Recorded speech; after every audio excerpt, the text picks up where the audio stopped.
ஜனவரி மாதம் 26ஆம் தேதி திங்கட்கிழமை நிதியமைச்சர் ஹர்ஷன நாணயக்காரவின் தான் தோன்றித்தனமான கருத்துக்களுக்கு எதிராக சமூக ஊடகங்களில் பலத்த எதிர்ப்பு கிளம்பியிருப்பதை கடந்த சில நாட்களாக அவதானிக்கக்கூடியதாக இருக்கிறது. சட்டத்தின் ஆட்சியை நாடி இந்த அரசை பதவிக்கு அமர்த்த காரணமானவர்கள் எல்லாம் மிக கடுமையாக எதிர்வினையாற்ற ஆரம்பித்திருக்கிறார்கள். சட்டிப்பானை கடைகளில் மாடு புகுந்தது போல சட்டத்தை அமுல்படுத்த முடியாது என்றும் சமூக ஊடகங்களில் சொல்லப்படுபவைகளை நினைத்து பெரிதாய் அலட்டிக்கொள்ள தேவையில்லை என்றும் சொல்கிறார் சமூக ஊடகங்களால் ஆட்சிக்கு வந்த அரசின் அமைச்சர். சட்டமா அதிபர் பாரிந்த ரணசிங்கவின் கீழ் இயங்கும் சட்டமா அதிபர் திணைக்களம் வழக்குகளை கையாளும் விதத்தில் இருக்கும் மந்த நிலை. அரசு சட்டமா அதிபர் திணைக்களத்தின் ஆலோசனை கேட்டு அனுப்பப்பட்ட சில வழக்குகளுக்கு இன்னும் பதில் வராமை, ரணில் விக்ரமசிங்க மீது குற்றப்பத்திரிகை தாக்கல் செய்யும் விடயத்தில் சட்டமா அதிபர் திணைக்களம் இரண்டாக பிளவுபட்டுள்ளதாக சொல்லப்படும் ஊடக செய்திகள் என்று ஏகப்பட்ட சர்ச்சைகள் சட்டமா அதிபரை சுற்றி சூழ்ந்திருக்கக்கூடிய நிலையில் இவற்றுக்கெல்லாம் முறையாக பதிலளிக்க வக்கில்லாத அமைச்சர் ஹர்ஷன நாணயக்காரர் இதெல்லாம் உண்மையா பொய்யா என்று உறுதி செய்யப்படவில்லை என்று சொல்லி தப்பித்துக் கொள்கிறார். அதாவது ஆட்சிக்கு வந்து 1 வருடமும் 4 மாதங்களும் கடந்துள்ள நிலையில் தனக்கு கீழே இருக்கும் சட்டமா அதிபர் திணைக்களம் எப்படி வேலை செய்கிறது என்று தெரியாமல் ஒரு அமுல் பேபி போல ஸ்டேட்மெண்ட் வாசிக்கிறார். இப்போதைய நிலையில் இந்த சட்டமா அதிபரையும் சட்டமா அதிபர் திணைக்களத்தையும் பாதுகாக்க வேண்டிய பொறுப்பு சஜித் பிரேமதாச உட்பட ஒட்டுமொத்த எதிர்க்கட்சிகளுக்கும் இருக்கிறது. அவர்கள் இந்த வழக்குகள் எல்லாம் இப்படி தொய்வடைய வேண்டும் என்றுதான் உள்ளூர விரும்புவார்கள் என்பதில் எந்த சந்தேகமும் இல்லை. நீதி அமைச்சரும் சஜித் பிரேமதாசவை பார்த்து உங்களுக்கும் சோசியல் மீடியாவில் யானை மந்திரம் பற்றியெல்லாம் கதை சொல்கிறார்கள், நீங்கள் அதையெல்லாம் கவனத்தில் கொள்ள வேண்டாம் என்று இலவச ஆலோசனை வேறு வழங்குகிறார். அதாவது சஜித் பிரேமதாச அவர்களே, நீங்களும் உங்கள் மீது தொடுக்கப்படும் நகைச்சுவை மீம்ஸ்களை கவனத்தில் எடுக்க வேண்டாம்.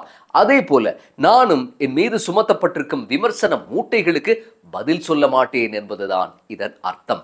அப்படி என்றால் சஜித் பிரேமதாசவை விமர்சித்து அவரது முட்டாள்தனமான காரியங்களை கேள்விக்குட்படுத்திய நாம் உட்பட மக்கள் அனைவரும் பொருட்படுத்தக்கூடிய ஒரு கூட்டம் அல்ல என்பதுதான் அமைச்சரின் அபிப்பிராயமா?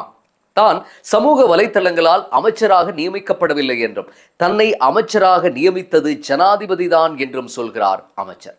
கௌரவ மாண்புமிகு அமைச்சரே, உங்களை மட்டுமல்ல ஜனாதிபதி தோழர் அனுரகுமார் திசாநாயக்கவின் வெற்றியில் சோசியல் மீடியாவின் பங்கும் பெரிது. சோசியல் மீடியா என்பது வேற்றுக்கிரகவாசிகள் உலவும் இடம் அல்ல. அன்று உங்களை பதவியில் அமர்த்த வாக்கு போட்ட மக்கள்தான் இன்று கூழை கும்பிடு போட்டு நீங்கள் சொல்வது செய்வது எல்லாம் சரி என்று ஜெபித்துக் கொண்டிருக்காமல் இன்று துணிந்து விமர்சனம் செய்கிறார்கள் என்றுதான் சொல்ல வேண்டியிருக்கிறது. அமைச்சர் சொன்ன மிக முக்கியமான கருத்து ஒன்றை பார்க்கலாம். சட்டிப்பானை கடைகளில் மாடு புகுந்தது போல சட்டத்தை அமுல்படுத்த முடியாது என்கிறார். அப்படி என்றால் சட்டத்தை அமுல்படுத்த துடிப்பவர்கள் காட்டு சட்டத்தை கூறும் மாடுகளா, அவர்கள் வைக்கோலை சாப்பிட்டு விட்டு புண்ணாக்கை குடிப்பவர்களா என்பதை நீதி அமைச்சர் தான் தெளிவுபடுத்த வேண்டும். ஹர்ஷன நாணயக்கார அவர்கள் ஒரு விடயத்தை மனதில் வைத்திருக்க வேண்டும். 2022ஆம் ஆண்டு ஏற்பட்ட மக்கள் எழுச்சியின் பின்னர் பாரம்பரிய அரசியல்வாதிகள் எல்லாம் தூக்கி எறியப்பட்டார்கள். அவர்களுக்கு தேர்தலில் நிற்பது எப்படி போனாலும் வீதியில் இறங்கி 10 மீட்டர் தூரம் நடக்கவே முடியவில்லை. மக்கள் வேறு தெரிவுகள் இல்லாமல் இருப்பதனாலேயே நல்ல தேர்வு என்ற அடிப்படையில் தான் தேசிய மக்கள் சக்தியை தேர்வு செய்தார்கள். ஜனாதிபதி அனுரகுமார் திசாநாயக்கவின் பேச்சும் அவரது அப்பழுக்கில்லாத பொது வாழ்வும் தான் மக்களுக்கு ஜனாதிபதி தேர்தலில் அனுரகுமார் திசாநாயக்கவை ஆதரிக்க தூண்டிய மிக முக்கிய காரணிகள். இதே சூட்டோடு சூடாக 2 மாதங்களில் நடந்த பாராளுமன்ற தேர்தலில் 3/2 பெரும்பான்மையை மக்கள் வழங்கினார்கள். அதாவது விகிதாசார பிரதிநிதித்துவ தேர்தல் முறையில் 89ஆம் ஆண்டிலிருந்து பாராளுமன்ற தேர்தல்கள் நடக்கின்றன. எந்த ஒரு கட்சியும் தனிப்பலத்துடன் 3/2 அதிகாரத்தை இப்படி ராட்சதத்தனமாக பெறவில்லை.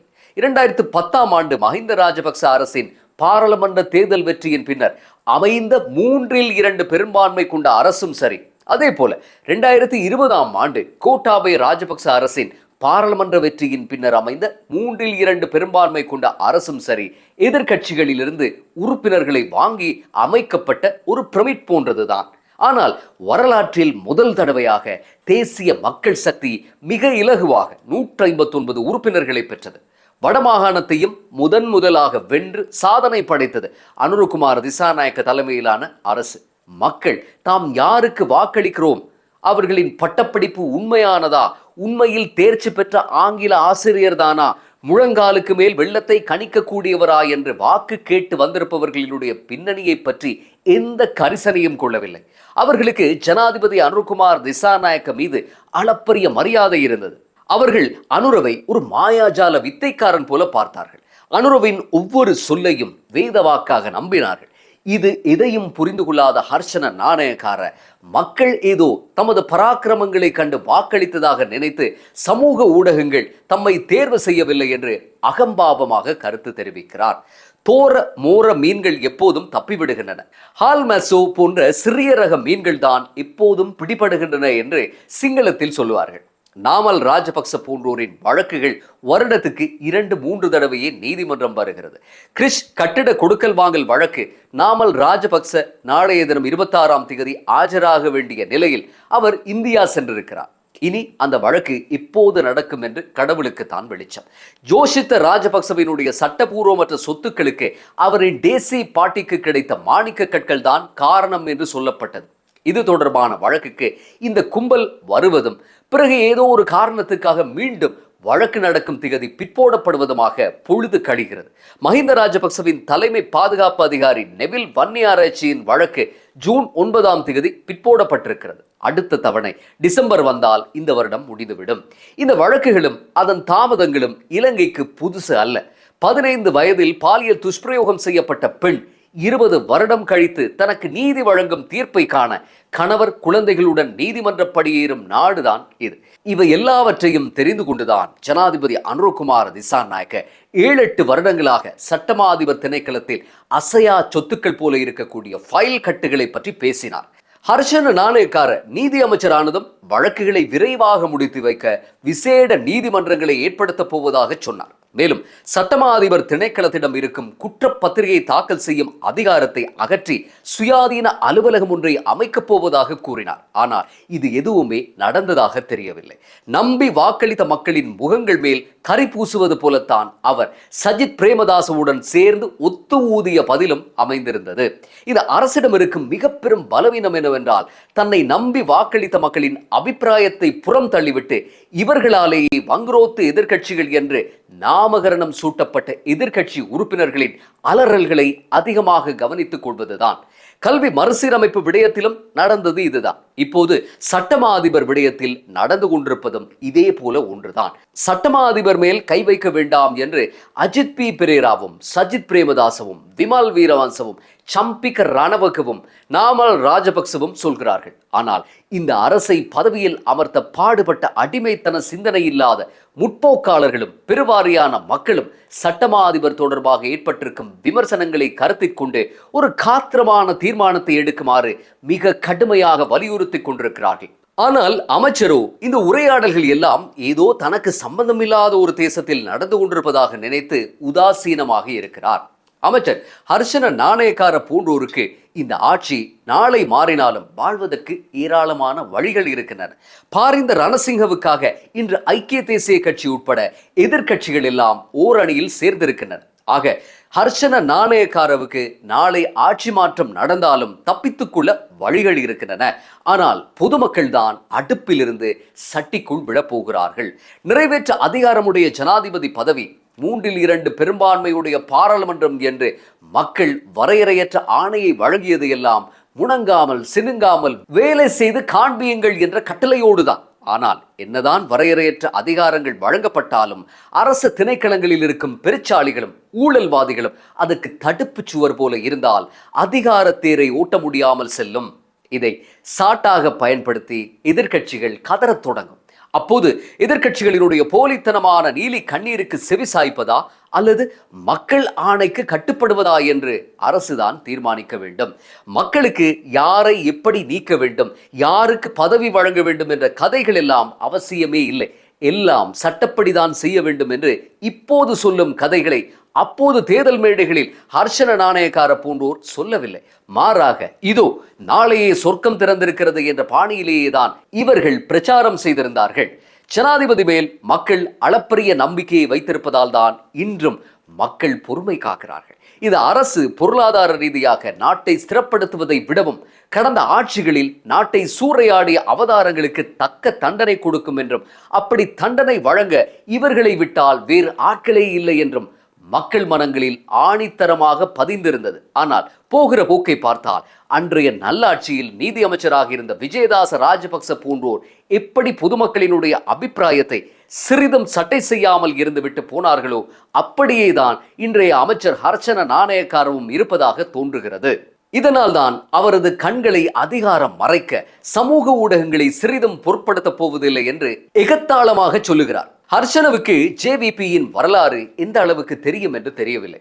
60,000க்கு மேற்பட்ட இளைஞர்களினதும் யுவதிகளினதும் உயிர் தியாகத்தின் மேல் கட்டப்பட்ட கட்சி இது என்று அவர் ஒரு கணமும் உணர்கிறார் இல்லை என்பதையே அவருடைய உடல் மொழி சொல்லுகிறது. ஜனாதிபதி அனுரகுமார திசாநாயக்க இப்போது நீதி அமைச்சர் தொடர்பாகவும் சட்டமா அதிபர் திணைக்களம் தொடர்பாகவும் ஏற்பட்டிருக்கும் சர்ச்சையையும் தாண்டி தம் ஆட்சி கட்டமைப்பை மீண்டும் ஒரு தடவை மறுவாசிப்பு செய்ய வேண்டியது அவசியமாகிறது. இதற்கு பாகிஸ்தானில் நடந்ததை நாம் உதாரணமாக எடுத்தாலே போதும். பாகிஸ்தானில் 3வது சக்தியாக 2018ஆம் ஆண்டு ஆட்சியை பிடித்த இம்ரான் கானின் அரசு முன்னாள் ஆட்சியாளர்களுக்கு எதிராக சாட்டையை கையில் எடுத்தது. முன்னாள் பிரதமர் நவாஸ் ஷெரீப் சிறையில் அடைக்கப்பட்டார். 70 வருடங்களாக புரையோடி போன அழுக்கு சிஸ்டத்தை மாற்ற கங்கணம் கட்டிக்கொண்டு உழைத்தார் இம்ரான் கான். அப்போது இலங்கையில் இப்போது நடப்பது போலவே காட்சிகள் அரங்கேற தொடங்கியது. அதுவரை அடித்து புரண்டு கொண்டிருந்த முஸ்லீம் லீக் கட்சியும் மக்கள் கட்சியும் கைகோர்த்தன. நம்பிக்கையில்லா தீர்மானத்தில் இம்ரான் கானின் ஆட்சி கவிழ்க்கப்பட்டது. பாகிஸ்தானில் இம்ரான் கான் அரசுக்கு அன்று பெரும்பான்மை பலம் இருக்கவில்லை. கூட்டணி ஆட்சியே அன்று சாத்தியமாக இருந்தது. இதனால் அதை கவிழ்ப்பது இலகுவாக அமைந்தது. இம்ரான் கானின் ஆட்சியோடு ஒப்பிடும்போது அனுரவுக்கு இருக்கும் ஒரே பலம் 3/2 என்ற வானலாவ அதிகாரம் இருப்பதுதான். பாகிஸ்தானில் இராணுவமும் இம்ரான் கானின் அரசுக்கு ஒத்துழைக்கவில்லை. இலங்கையில் அப்படி இராணுவத்துடன் எந்த பிரச்சனையும் இல்லை. இராணுவம் அரசியலில் தலையிடுவதும் இல்லை. ஆனால் இன்னமும் சில அரச திணைக்களங்கள் இந்த அரசுடன் முழுமையாக ஒத்துழைப்பதில்லை. சுருக்கமாக சொன்னால், அன்று இம்ரான் கானுக்கு என்னென்ன தடைகள் இருந்ததோ அத்தனையும் இன்று ஜனாதிபதி அனுரவுக்கும் இருக்கிறது. ஜனாதிபதி அனுரகுமார திசாநாயக்க இந்த சிஸ்டத்தை மாற்ற காட்டும் ஆர்வம், சட்டத்துக்கும் ஒழுங்குக்கும் கட்டுப்படாத நபர்களை தராதரம் பாராமல் தண்டனை வழங்குவதில் காட்டும் ஆர்வம் அவரது அமைச்சரவையில் இருக்கும் ஹர்ஷன நாணயக்காரவுக்கு இருக்கிறதா என்பதுதான் இப்போதைய வினா. 2026ஆம் ஆண்டு என்பது இந்த ஆட்சியின் போக்கை தீர்மானிக்கும் ஆண்டு. மிக முக்கியமான தீர்மானங்களை நிறைவேற்றிக் கொண்டு முன் செல்ல வேண்டிய நிலையில் ஜனாதிபதி இருக்கிறார். தனக்கு வாக்களித்த மக்கள் ஆணை என்ன சொல்கிறது என்று யாரை விடவும் ஜனாதிபதிக்கு நன்கு தெரியும் என்பதால் சட்டமா அதிபர் திணைக்கள விவகாரம் உட்பட நீதி அமைச்சர் விவகாரம் வரை தீர்க்கமான முடிவை ஜனாதிபதி கூடிய சீக்கிரமே எடுப்பார் என்று எதிர்பார்ப்போம். மீண்டும் அடுத்த பதிவில் சந்திப்போம். நன்றி.